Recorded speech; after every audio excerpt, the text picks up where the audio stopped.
Pour ne rien rater de nos programmes, n'oubliez pas de vous abonner à nos 2 chaînes YouTube, le Média TV et le Média 24/7, et d'activer la cloche. Eh ben non, vous voyez pas double. Avec CNews Prime, Bolloré vous sert 2 fois plus de Pascal Praud. C'est cadeau. Bonjour et bienvenue dans le récap. Nous sommes le mercredi 26 novembre et j'ai le plaisir tout relatif de vous apprendre que CNews s'est reproduite. Oui, une nouvelle mini-créature vient d'éclore. Elle s'appelle CNews Prime. C'est une chaîne 100% en ligne, diffusée notamment sur Dailymotion, qui, aux surprises, appartient aussi à Vincent Bolloré, ainsi que sur les box et dans l'application Canal.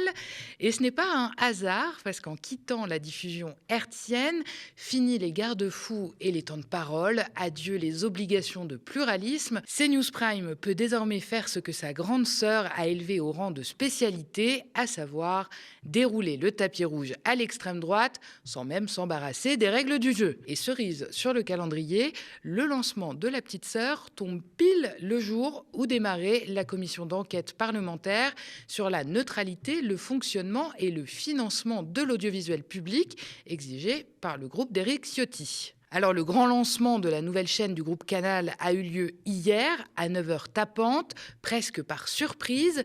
C'est le média d'investigation Les Jours, qui suit de près l'empire médiatique du milliardaire breton, qui a révélé son arrivée imminente le 14 novembre dernier. Même les équipes ne l'avaient pas vu venir. Officiellement d'ailleurs, le CSE de Canal+ n'est mis au parfum que le 20 novembre, soit 6 petits jours avant le lancement. À ce niveau d'opacité, fallait carrément diffuser en crypté, ça aurait été plus simple. Alors visiblement, un CNews n'était pas suffisant. Nous voilà avec un deuxième rejeton. Parce qu'une seule chaîne ne suffit pas à couvrir toute la richesse de l'actualité nationale et internationale, CNews Prime vient compléter l'antenne linéaire pour permettre à chacun de suivre en direct l'intégralité des prises de parole, accéder aux coulisses de la chaîne et profiter de contenus portés par nos journalistes et incarnations. C'est en ces termes sur X que Gérald Brice-Viré, le boss de Canal+, a annoncé la naissance hier. L'idée n'est même pas nouvelle. De la même manière, BFM s'est décliné en BFM 2 il y a tout juste un an. C'est là-bas qu'on colle le direct de seconde zone, comme les sessions parlementaires ou des meetings politiques sans relief. Évidemment, le plus croustillant, lui, reste diffusé sur l'antenne mère, vous vous doutez bien. L'avantage avec la deuxième chaîne, c'est que les grands-messes quotidiennes de Pascal Praud, pour ne citer qu'elle, n'auront plus à être coupées par le rififi politique. Et en prime, ce dernier se trouve rediffusé en boucle pour boucher les trous de la petite nouvelle. Tout bénef. D'ailleurs, hier, jour de lancement, il n'aura fallu qu'une petite heure pour que le maestro en chef fasse sa grande entrée sur l'écran tout neuf de CNews Prime. La toute première séquence, on n'aurait même pas osé l'inventer, était intégralement dédiée à Jordan Bardella avant d'enchaîner sur un sujet baptisé l'offensive islamiste contre la France. Évidemment, le décor est planté, les violons sont accordés et la petite musique est reconnaissable entre mille. C'est du pur CNews, servi sans phare dès la première minute. Et le tout avec les mains encore plus libres que sur la TNT ou le câble, on l'a dit, tant que la chaîne ne dépasse pas les 150 000 € de chiffre d'affaires, pas de convention avec l'Arcom, cette autorité que le groupe Canal exècre depuis que C8 s'est fait couper le courant. Alors évidemment, la chaîne doit respecter la loi, notamment celle de 1986, et donc veiller au pluralisme. Mais à la différence des mastodontes conventionnés, elle n'est pas tenue de transmettre chaque trimestre ses temps de parole. Un avantage évidemment non négligeable, surtout à l'approche des échéances électorales. Dans les faits, CNews a de l'expérience pour échapper au radar du gendarme de l'audiovisuel, notamment sur cette question du pluralisme. C'est d'ailleurs Reporters sans frontières qui a repéré l'entourloupe et l'a révélé dans une enquête publiée ce 26 novembre. La chaîne phare de l'empire Bolloré s'arrange avec les chiffres et surtout les heures.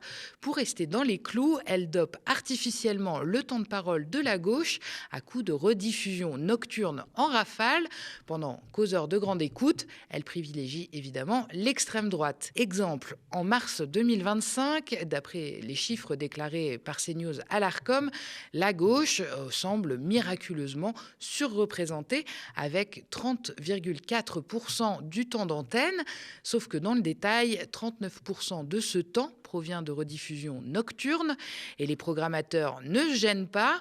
L'interview de Fabien Roussel par Laurence Ferrari, enregistrée le 25 mars, a été rediffusée à 5 reprises en 2 nuits. Par contre, évidemment, sur les heures qui comptent vraiment, la gauche s'écrase à 15% de temps d'antenne, tandis que l'extrême droite grimpe à 40,5%. RSF pointe une tricherie manifeste et répétée. L'ONG évoque aussi d'autres déséquilibres, un casting d'intervenants largement puisé dans les médias d'extrême droite ou dans les propres écuries du groupe Bolloré et un choix éditorial obsédé par l'insécurité, l'immigration et les questions identitaires. Ces thèmes sont 7 fois plus présents sur CNews que sur les autres chaînes d'infos, lesquelles, à 3, ne cumulent même pas autant de faits divers violents que CNews toute seule. Et sur le fond, c'est pas plus reluisant. Dans l'affaire des assistants parlementaires du RN, RSF note un traitement monolithique, 20 fois plus de temps passé à vitupérer la décision de justice qu'à l'expliquer. Pour l'ONG, CNews s'écarte gravement du cadre légal, tandis que l'Arcom laisse filer les infractions sans réelle fermeté, au point que RSF envisage une fois encore de retourner devant le Conseil d'État. Et il faut dire que la maison Bolloré commence à y avoir ses habitudes. Rien qu'en novembre, CNews a été condamné en appel à 3 reprises pour incitation à la haine et au comportement discriminatoire, pour manquement à l'honnêteté, à la rigueur et à la maîtrise de l'antenne. Addition de l'ardoise, 139 000 € d'amende, une sorte de rappel à l'ordre que la chaîne semble considérer comme un simple coup d'exploitation. En tout cas, avec la nouvelle CNews, plus de problème. La chaîne la plus délinquante du PAF, pour reprendre l'expression des jours, va pouvoir mieux gérer ses temps de parole. Tout indique que la petite dernière va très vite devenir le dépotoir de toute l'extrême droite. Le RN et Reconquête vont pouvoir y déverser toutes leurs ordures. D'ailleurs, un documentaire signé Éric Zemmour, déjà annoncé pour Canal+, devrait aisément y trouver sa place. Ce ne sera rien d'autre que l'adaptation de son Torchon, le suicide français, publié en 2014. Et tenez-vous bien, en 4 parties de 52 minutes. Le tout est commandé évidemment par Bolloré en personne. Vous savez, c'est celui qui a juré sous serment devant la représentation nationale qu'il n'intervient jamais dans ses antennes. Alors en revanche, sur les contenus, voilà, ça c'est la tarte à la crème. Voilà. On me ressort indéfiniment une histoire d'il y a 10 ans du Crédit Mutuel, parce que le Crédit Mutuel me finance. Alors d'abord, le Crédit Mutuel ne me finance pas plus que les 15 autres banques importantes françaises et que les 5 principales. Et ensuite, Maxime Saada, comme tous les gens que vous avez interviewés, et Maxime Saada, c'est la 3e fois qu'il passe, parce qu'il est passé déjà en dehors de la semaine dernière, il est passé il y a 2 ans, et il y a 5 ou 6 ans, il a toujours dit que c'est lui qui était en charge des programmes et que je lui avais rien demandé. Donc tout ça, c'est des tartes à la crème qu'on met en avant, parce qu'en effet, quand vous venez arrêter une grande fête, les gens vont pas dire c'est affreux, on nous arrête de faire des fêtes. Ils viennent dire il s'occupe des choses, il est d'extrême droite, c'est un type affreux, etc. Bon, bref, et tout ce que vous connaissez qui est là. Mais donc je ne suis jamais intervenu dans les contenus, en aucune façon, dans le groupe Canal, et en plus j'ai pas le temps, et ça demande un temps fou, parce que vous savez, nous avons, je sais plus combien, 20 chaînes ou 24 chaînes, le meilleur des films, le meilleur des séries, c'est pas cher d'ailleurs pour ça. Et je ne sais pas ceux d'entre vous qui ne sont pas abonnés à Canal, mais si vous voyez tout ça, même si vous êtes un patron interventionniste, vous n'êtes pas capable de le faire. Donc je n'ai pas fait. Et d'ailleurs, à ce sujet, son grand copain Philippe Devilliers a fait une bourde monumentale dans son dernier bouquin. En voulant se faire mousser, évidemment, il raconte comment Bolloré en personne est venu le traîner sur CNews. Alors attention, je vais le citer, je chausse mes lunettes. Et puis voilà qu'un soir d'été, j'entends qu'on frappe à ma porte. Un Breton vient visiter le Cincinnatus vendéen. Il me réquisitionne. Cher Philippe, tu le sais, nous sommes tous deux sortis des mêmes chirons de granit et des mêmes genêts en fleurs. Au nom de ce voisinage armoricain, je viens t'arracher aux délices d'une retraite de plumes et d'estocs. Ta parole manque, elle est attendue. Mais je ne suis pas un homme de télévision, je suis ni chroniqueur ni éditorialiste, lui répond le Vendéen, visiblement en quête d'une caresse comme un vieux roquet oublié de la SPA. Eh bien, on inventera une formule où tu seras les deux, lui répond le milliardaire d'extrême droite. De Villiers poursuit. Impossible de refuser offre si alléchante. Comment dire non à quelqu'un qui vous propose de venir sur un plateau avec la garantie de pouvoir terminer vos phrases sans être insulté? Pour moi, l'expérience serait exotique, exaltante. Je cède. La suite, on la connaît. Chaque vendredi sur CNews, il m'est donné d'éditorialiser l'actualité. Eh ben ça, si c'est pas un joli parjure, je sais pas ce que c'est. Alors, ce but contre son camp n'a pas échappé à Aurélien Saint-Toul. Le 28 octobre, le député LFI et co-rapporteur de la commission d'enquête a annoncé saisir le bureau de l'Assemblée nationale pour engager des poursuites pour faux témoignages contre Vincent Bolloré, mais aussi contre Maxime Sada et Serge Nedjar, les dirigeants de CNews qu'il avait auditionnés également. Et vous voulez savoir le plus savoureux dans cette histoire ? Le poteau rose a été révélé dans un livre publié chez Fayard, la maison d'édition de Bolloré lui-même. Preuve que même à la tête d'un empire médiatique, on peut quand même se prendre les pieds dans le tapis. Il y a tant de choses à dire et à montrer, promet le slogan de CNews Prime, sauf qu'en réalité, la petite dernière n'a rien à montrer que sa grande sœur n'ait déjà exhibé, recyclant sans scrupule le sensationnalisme, l'obsession de l'extrême droite et le traitement biaisé de l'actualité. Pire encore, elle a tout pour devenir l'enfant terrible de la fratrie, celui à qui aucune règle ne s'applique, qui tire la langue à l'Arcom en se mettant un doigt dans le nez. Avec CNews Prime, le chaos éditorial devient une arme et pendant ce temps-là, la chaîne mère soigne son image pour éviter de trop entasser les sanctions au risque de se voir réserver le même sort que son aïeul, C8. Et aux médias, pendant ce temps-là, on se démène encore pour décrocher une modeste fréquence TNT et être diffusé sur toutes les box. Preuve que l'indépendance a toujours un train de retard face aux mastodontes du PAF marchand. Et on continue avec un peu de budget. Les sénateurs terminent aujourd'hui l'examen du projet de loi de financement de la sécurité sociale pour 2026. Sans surprise, cette étape devrait se conclure rapidement. La majorité sénatoriale est de droite et du centre. Elle avance en terrain conquis. Et hier soir, les sages ont supprimé la suspension de la réforme des retraites jusqu'en 2028. La Chambre haute s'est prononcée à 190 voix contre 108. Rappelez-vous, c'était pourtant une concession majeure du Premier ministre envers les socialistes pour éviter la censure du gouvernement. Le sénateur Patrice Caner s'est insurgé lors des débats. Pour lui, le Sénat ne cherche pas de compromis et favorise une nouvelle fois le capital aux travailleurs.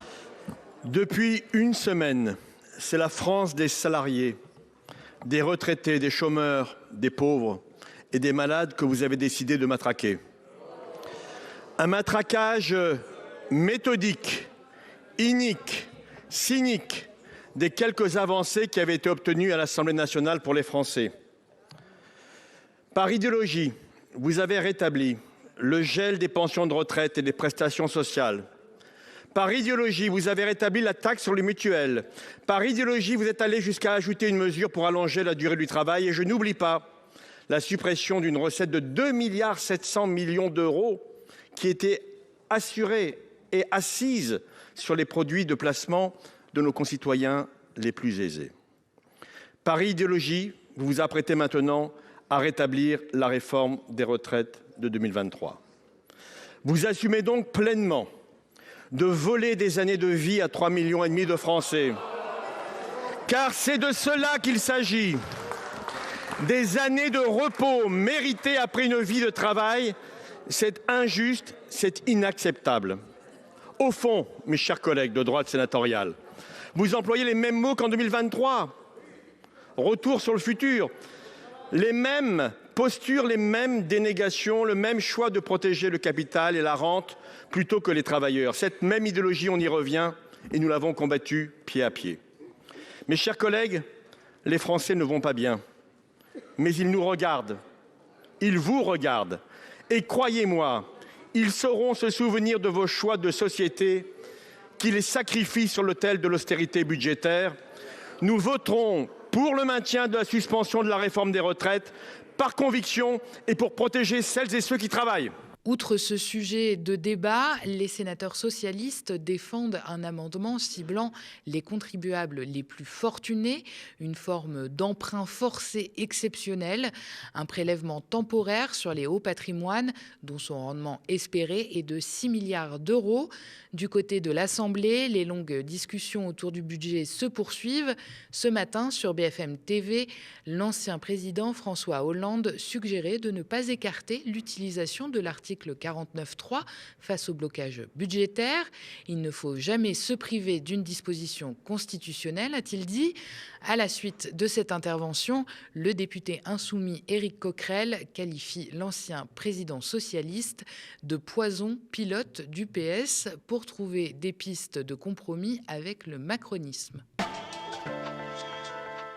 Et on continue avec des petites nouvelles de Nicolas Sarkozy. L'ancien président de la République pourrait bientôt reprendre son régime yaourt. En effet, la Cour de cassation a rejeté ce mercredi son pourvoi dans l'affaire Big Malion. Il est donc définitivement condamné à 1 an de prison, dont 6 mois fermes sous bracelet électronique. Pour rappel, lors de la présidentielle de 2012, 43 millions d'euros avaient été dépensés, soit plus du double du plafond légal fixé à 22,5 millions, soigneusement dissimulé par un système de fausses factures entre l'UMP et l'ancienne agence de communication Big Malion. Déjà condamné définitivement dans l'affaire des écoutes pour corruption et trafic d'influence, l'ancien président voit ainsi s'accumuler les décisions de justice et le plus lourd reste à venir. Dans le dossier du financement libyen de sa campagne de 2007, il a écopé, vous le savez, en première instance de 5 ans de prison, dont 2 fermes, et reste sous contrôle judiciaire jusqu'à son procès en appel prévu en 2026. Cette décision tombe alors que l'homme politique est déjà donc placé sous contrôle judiciaire depuis le 10 novembre, après un peu moins de 3 semaines passées derrière les barreaux de la prison de la Santé de Paris. Ce sera peut-être pour lui l'occasion de publier le tome 2 de son livre à venir, Journal d'un prisonnier. Et ça aussi, on en a déjà parlé dans le récap, c'était le 4 novembre dernier. Shein, le géant chinois de la vente en ligne, est dans le viseur de l'État français. Depuis des années, l'enseigne multiplie les polémiques. Pollution massive, travail forcé, produits toxiques, conditions inhumaines. Mais c'est la découverte de poupées sexuelles d'apparence enfantine et d'armes de catégorie A sur son site internet qui a fait monter l'État au créneau, multipliant les procédures à l'encontre de l'entreprise. Après avoir essayé de suspendre Shein avec une procédure administrative début novembre, c'est au tribunal judiciaire que se poursuit la bataille aujourd'hui. L'État réclame la suspension pour 3 mois au minimum du site en France et une réouverture sous condition. Les objets posant problème avaient été rapidement retirés de la plateforme, mais pour Serge Papin, ministre du Commerce, le passage au tribunal reste justifié. Il était ce matin sur TF1 pour en parler. Pourtant, ça y est, les poupées sexuelles, les armes, elles ont été retirées quand vous l'avez demandé, il y a plusieurs semaines déjà. Ça a encore du sens, cette procédure, aujourd'hui ? Écoutez, oui, il faut que l'on mette fin au Far West numérique. Donc là, on est dans un combat qui va être long. Ce qu'on vit là sur les conclusions de la procédure judiciaire qui vont tomber aujourd'hui, c'est une étape. Mais on voit bien qu'il n'y a pas que la plateforme Shein, il y a aussi d'autres plateformes. Donc ça concerne des produits illicites, ça concerne des produits qui ne respectent pas les codes de la consommation. Aujourd'hui, qu'est-ce que vous reprochez à Shein ? Qu'est-ce que vous reprochez encore à Shein ? Écoutez, il y a pas. Alors Shein, il a fermé sa marketplace. Ouais. Mais maintenant, ce qu'on veut, c'est qu'il nous donne la preuve que ce qu'il va remettre en marché respecte nos codes de consommation. Et je rappelle que Shein, il ne s'adresse pas qu'à la France. Il doit aussi livrer d'autres pays que la France. Et il faut aussi qu'on porte ça au niveau du droit européen. Le gouvernement a finalement demandé le renvoi de l'audience au 5 décembre prochain, expliquant avoir reçu tardivement les arguments de la défense de Shein. Pour l'avocate de la plateforme, cette réaction traduit le fait que ce dernier n'est pas à l'aise avec le sujet. Après avoir saisi le tribunal en créant une fausse urgence sur la base d'informations qui sont inexactes et trompeuses, le gouvernement vient ce matin de demander le renvoi, ce qui montre qu'ils ne sont pas confortables sur le dossier. Nous, on était prêts à plaider aujourd'hui et on le sera également le 5 décembre, date de la prochaine audience qui vient d'être fixée par le tribunal. Est-ce que vous craignez? Et au-delà de cet embarras qui s'est cristallisé à l'audience, l'autre point très important, c'est que le ministère public a souhaité dès aujourd'hui prendre la parole pour indiquer qu'elle ne soutiendra pas la demande de blocage qui a été formée par le gouvernement.